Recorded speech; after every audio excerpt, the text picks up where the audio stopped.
दोस्तों, ये कहानी है एक ऐसे अनाथ लड़के की जिसके पास कुछ ऐसी जादुई शक्तियां थी जिनसे वो ये पता लगा सकता था कि किसी इंसान की जान कब और कैसे जाने वाली है। चलिए देखते हैं कैसे। ये कहानी शुरू होती है एक ट्रैजिक सीन के साथ, जहां अभी अभी एक प्लेन क्रैश हुआ है और इसमें मरने वालों की संख्या सैकड़ों में है। लेकिन किस्मत से एक छोटा सा बच्चा जिसका नाम शिनिचिरो है वो जिंदा है और अपने माता पिता को ढूंढ रहा है जो शायद मारे जा चुके हैं। इतने में उसे एक लड़की की आवाज सुनाई देती है जो शिनिचिरो से मदद मांग रही थी। लेकिन वो इतना छोटा है कि उसे समझ नहीं आता कि आखिर करना क्या है कि तभी प्लेन का एक बड़ा हिस्सा उस लड़की के ऊपर गिर जाता है और सीन कुछ साल बाद के मोमेंट पर शिफ्ट हो जाता है, जहां हम शिनिचिरो को देखते हैं जो अब काफी बड़ा हो गया है और एक कार गैराज पर काम करता है। शिनिचिरो का ओनर है तेत्सुआ जो उसे बिल्कुल अपने बेटे की तरह रखता है और शिनिचिरो भी तेत्सुआ में अपने पिता की छवि महसूस करता है। तेत्सुआ जल्द ही एक दूसरा गैराज खोलने जा रहा है और वो चाहता है कि शिनिचिरो उसका मैनेजर बने, पर शिनिचिरो ये ऑफर ठुकरा देता है क्योंकि उसे ऐसा लगता है कि वह भी इस पोजीशन के लिए ठीक नहीं है। पर तेत्सुआ फिर भी उसे सोचने का मौका देता है, जबकि उसकी बेटी मित्सुको भी शिनिचिरो को समझाती है क्योंकि उसे भी लगता था कि इस पोस्ट पर सिर्फ वही सही है। वहीं इसी गैराज में काम करने वाला कानेडा इस बात से खफा था क्योंकि उसे हमेशा से ही शिनिचिरो से जलन रही है क्योंकि तेत्सुआ हर काम में उसे प्रायोरिटी दिया करता था। इस बात का गुस्सा वो अक्सर शिनिचिरो को परेशान करके निकालता था। आज भी वो उसे बुली करता है और धक्का देकर चला जाता है, जिस वजह से शिनिचिरो का मोबाइल टूट जाता है और काम खत्म करने के बाद वो उसे बनवाने के लिए एक शॉप में जाता है जहां पर एक लड़की आओई उसे ग्रीट करती है। शिनिचिरो बताता है कि उसका फोन टूट गया है, पर आओई के मुताबिक वो काफी पुराना मॉडल था जिसके पार्ट्स मिलना मुश्किल था, लेकिन फिर भी वो जैसे तैसे करके शिनिचिरो का फोन ठीक कर देती है। इसलिए रात को भी शिनिचिरो अपना फोन देख आओई को याद करता है। अगले दिन वो काम पर आने के लिए मेट्रो पकड़ता है, जिसमें उसी के बगल में खड़े एक आदमी के हाथ अचानक से गायब होने लगते हैं। तब हमें बताया जाता है कि प्लेन क्रैश वाली साइट पर शिनिचिरो को एक पावर मिली थी जिसकी हेल्प से वो लोगों का भविष्य देख सकता है, स्पेशली उनकी मौत। और इस आदमी के गायब होते हाथ भी इस बात का सबूत थे कि वो मरने वाला है। पर शिनिचिरो कुछ नहीं कर सकता, इसलिए वो अपने काम पर चला जाता है जहां मित्सुको उसे मैनेजर बनने के लिए राजी करने की कोशिश करती है।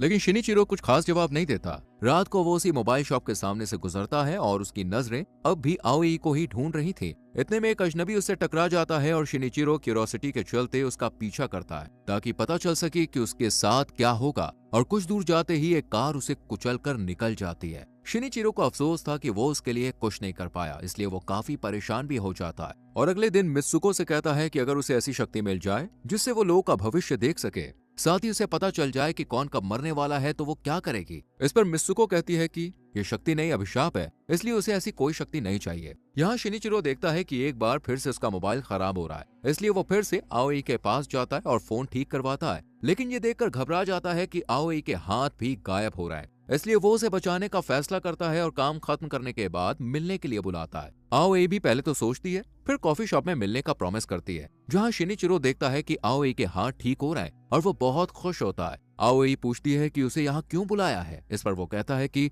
उसके पास भविष्य देखने की शक्ति है, लेकिन उसे डाउट था कि आओई उसकी बातों पर यकीन नहीं करेगी, इसलिए वो सॉरी बोलकर निकल जाता है। लेकिन बाहर जब वो घर जा रहा था तो उसके सीने में तेज दर्द उठता है, लेकिन वो जैसे तैसे खुद को संभाल कर घर आ जाता है और अगले दिन पूरे कॉन्फिडेंस के साथ तेत्सुआ से कहता है कि वो मैनेजर बनने के लिए तैयार है। साथ ही देर रात तक गैराज में काम करता है, जहाँ उससे मिलने के लिए आओई भी आती है। शिनिचिरो आओई को देखकर हैरान रह जाता है और आओई बताती है कि उसने शिनिचिरो का एड्रेस स्टोर से लिया है और वो यहाँ एक जरूरी बात करने आई है। शिनिचिरो उसे कॉफी ऑफर करता है और आओई एक न्यूज़पेपर रखते हुए बताती है कि उसके स्टोर से कुछ दूर एक फैक्ट्री है जिस पर बीती रात को हमला हुआ था और उस हमले में कई लोग मारे गए। इन मरे हुए लोगों में आओई भी हो सकती थी क्योंकि वो रोजाना काम खत्म करने के बाद उसी रास्ते से घर जाती है, पर बीती रात शिनिचिरो ने उसे बचा लिया। वो कहती है कि उसे वो भविष्य वाली बात याद है, साथ ही शिनिचिरो का शुक्रिया भी अदा करती है, पर शिनिचिरो इस बात को हंसी में उड़ा देता है और अगले दिन मित्सुको स्टोर में आते ही समझ जाती है कि लास्ट नाइट यहाँ पर कोई तो आया था। वो शिनिचिरो से इसके बारे में पूछती है और शिनिचिरो भी पूरी ऑनेस्टी के साथ सब सच बता देता है।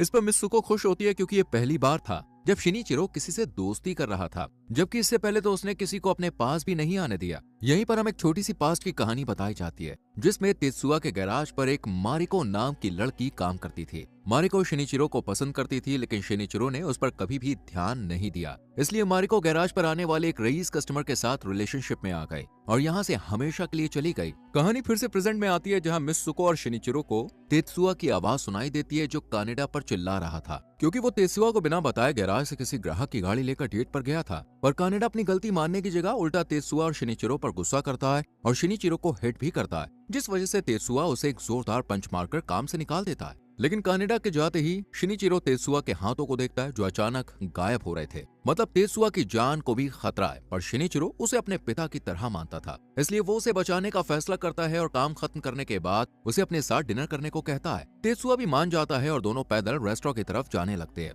लेकिन रास्ते में शिनिचिरो का ध्यान सिर्फ और सिर्फ तेत्सुआ और उसके आसपास की चीजों पर ही था। इतने में एक अंधेरी जगह से कानेडा लोहे की रॉड लिए तेत्सुआ की ओर दौड़ता है, पर शिनिचिरो बीच में आकर उसे बचा लेता है, जिस वजह से तेत्सुआ की जान तो बच जाती है, पर शिनिचिरो को दिल का दौरा पड़ता है और उसकी आंख सीधा हॉस्पिटल में खुलती है, जहां मित्सुको बताती है कि तेत्सुआ ने कानेडा को माफ कर दिया है क्योंकि उसे अपनी गलती का एहसास था। इसके बाद डॉक्टर टाकेओ शिनिचिरो को चेक करता है और कहता है कि शायद ये स्ट्रेस की वजह से हुआ होगा। इतने में शिनिचिरो एक छोटी बच्ची को देखता है जो गायब हो रही थी, इसलिए वो उसका पीछा करने की कोशिश करता है, पर टाकेओ उसे रोकते हुए कहता है कि क्या तुम्हें भी वो बच्ची गायब होती हुई नजर आई। इसके बाद दोनों हॉस्पिटल की छत पर बात करते हैं, जहाँ टाकेओ बताता है कि ये एबिलिटी उसके पास भी है और इसे फॉर्च्यून आई कहते हैं, पर हम आम इंसान हैं, भगवान नहीं, इसलिए किसी की किस्मत को बदलने या उसके साथ खेलने का हमारा हक नहीं है, और अगर ऐसा कोई करता है तो उल्टा उसी की जान खतरे में पड़ सकती है। इसलिए जिसके साथ जो हो रहा है वो होने दो, वरना तुम्हारी जान खतरे में पड़ सकती है, और तुम्हारे दिल के दौरे का कारण भी यही है। इसके बाद शिनिचिरो पूरे रास्ते इसी बात को सोचते हुए जाता है और अगले दिन वो आओई को मिलने के लिए बुलाता है और उसे प्रपोज भी कर देता है, लेकिन आओई कोई जवाब दिए बिना ही यहाँ से चली जाती है। पर फिर अगले ही दिन मान जाती है, जिस वजह से दोनों का मिलना जुलना शुरू हो जाता है और दोनों का प्यार और गहरा हो जाता है। इसी बीच कानेडा तेत्सुआ के पास वापस से काम मांगने को आता है और शिनिचिरो भी उसकी सिफारिश करता है, इसलिए तेत्सुआ उसे काम पर रख लेता है, जिस वजह से कानेडा तेत्सुआ और शिनिचिरो दोनों का शुक्रिया अदा करता है। अगले दिन शिनिचिरो अपने और आओई के लिए एक रिंग का पेयर खरीदता है, साथ ही हॉस्पिटल चेकअप के लिए भी जाता है, जहां डॉक्टर उसे चेतावनी देता है कि आगे अगर दिल का दौरा पड़ा तो जान भी जा सकती है। इसके बाद शिनिचिरो अपने गैराज जाता है, जहां एक लड़का कार ठीक करवाने के लिए आता है। ये कोई और नहीं बल्कि मारिको का बॉयफ्रेंड था, इसलिए शिनिचिरो मारिको के बारे में पूछता है, पर यह लड़का उसके बारे में गलत गलत बातें करता है। साथ ही शिनिचिरो को भी काफी भला बुरा कहता है, लेकिन शिनिचिरो शांत रहता है। और अगले दिन जब वो अपनी गाड़ी लेने आता है तो शिनिचिरो देखता है कि ये भी हवा में गायब हो रहा है, मतलब ये भी मरने वाला है, पर वो कुछ ना करने का फैसला करता है। और कुछ दिन बाद हम शिनिचिरो को उसी आदमी के फ्यूनरल में देखते हैं, जहां उसकी छोटी सी बच्ची अपने पिता के लिए रो रही थी। उस बच्ची को देखकर शिनिचिरो को बहुत दुख होता है। साथ ही प्लेन क्रैश साइट वाली वो लड़की बार बार याद आती है, जिसे वो बचा नहीं पाया था। अगले दिन वो हताश होकर एक पार्क में बैठ जाता है, जहां किंडर स्कूल के कुछ बच्चे अपने टीचर के साथ खेल रहे थे। तभी एक बच्ची उसके पास आकर बॉल मांगती है, लेकिन इस बच्ची का शरीर भी आहिस्ता आहिस्ता गायब हो रहा था। साथ ही बाकी बच्चे, यहाँ तक कि टीचर का शरीर भी अचानक से गायब होने लगता है। इसलिए शिनिचिरो सभी बच्चों के हाथों को चेक करता है, पर टीचर को लगता है कि वो बच्चों के साथ गलत हरकत कर रहा है, इसलिए वो सभी बच्चों को लेकर यहाँ से चली जाती है। और उसके हाथ से स्कूल का एक लेटर गिर जाता है, जिसमें लिखा था कि स्कूल के बच्चे ट्रेन से ट्रिप पर जाने वाले हैं। वो समझ जाता है कि कुछ तो गड़बड़ है, इसलिए अगले ही दिन वो स्टेशन पर जाता है, जहाँ कई पैसेंजर्स इसी तरह से गायब हो रहे थे। तभी शिनिचिरो को समझ आता है कि अगले दिन सुबह 7:30 बजे जाने वाली ट्रेन का एक्सीडेंट होने वाला है, और इस बात पर वो इसलिए श्योर था क्योंकि स्कूल के लेटर में लिखा था कि बच्चे इसी ट्रेन से अगले दिन ट्रिप पर जाने वाले हैं। तभी शिनिचिरो को याद आता है कि आओई भी तो इस ट्रेन से सफर करती है, यानी उसकी जान भी खतरे में थी। इसलिए वो रात को ही आओई से मिलने उसके घर जाता है और उसे सही सलामत देखकर खुश होता है। पर आने वाले खतरे से बचाने के लिए वो आओई को अपने साथ 3 दिन के लिए ट्रिप पर चलने को कहता है। आओई पहले तो सोचती है, पर फिर हाँ कर देती है और शिनिचिरो भी खुश हो जाता है। लेकिन उसे उन बच्चों और बाकी पैसेंजर्स को भी बचाना था,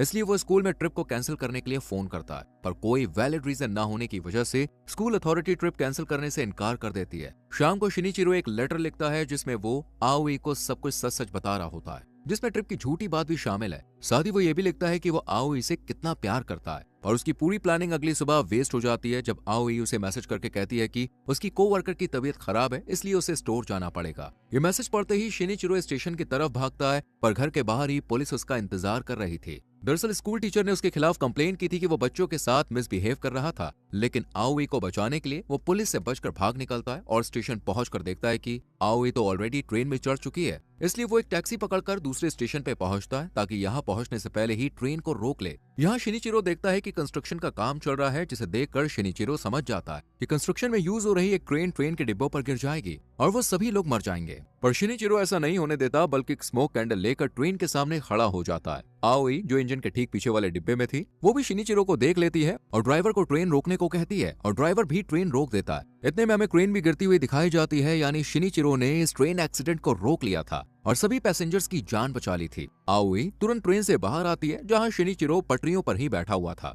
आओई जैसे ही उसे देखती है वो रोने लगती है, क्योंकि आओई और बाकी पैसेंजर्स को बचाने के लिए उसने अपनी जान गंवा दी थी। शिनिचिरो के फ्यूनरल पर आओई को पता चलता है कि वो पहली लड़की है जिसके साथ शिनिचिरो इतना घुला मिला था। ये सुनकर वो और ज्यादा दुखी हो जाती है और नेक्स्ट सीन में हमें पता चलता है कि आओई वो लड़की है जिसने क्रैश साइट पर शिनिचिरो से मदद मांगी थी, लेकिन ट्रॉमा की वजह से शिनिचिरो को याद ही नहीं था कि उसने आओई की जान बचा ली थी। यहाँ ये भी रिवील होता है कि आओई के पास फॉर्च्यून आइज है और उसे हमेशा से शिनिचिरो की तलाश है। इसलिए पहली बार जब शिनिचिरो शॉप पर आया और आओई के गायब होते हुए हाथों को देखकर रिएक्ट किया, तभी वो समझ गई थी कि शिनिचिरो ही वो लड़का है। साथ ही वो जानबूझकर ट्रेन में चढ़ी थी, क्योंकि जब शिनिचिरो उसे ट्रिप के लिए पूछने गया था तब आओई ने देख लिया था कि उसका शरीर गायब हो रहा है। इसलिए उसने शिनिचिरो को बचाने के लिए ट्रेन में सफर करने का फैसला किया, पर शिनिचिरो ने भी अपने प्यार को बचाने के लिए अपनी जान की बाजी लगा दी। इसके बाद हम आओई को वहीं खत पढ़ते हुए देखते हैं जिसे शिनिचिरो ने लिखा था। इसे पढ़ते हुए वो बहुत रोती है और उसकी लाई अंगूठियों को पहनकर शिनिचिरो को महसूस करती है।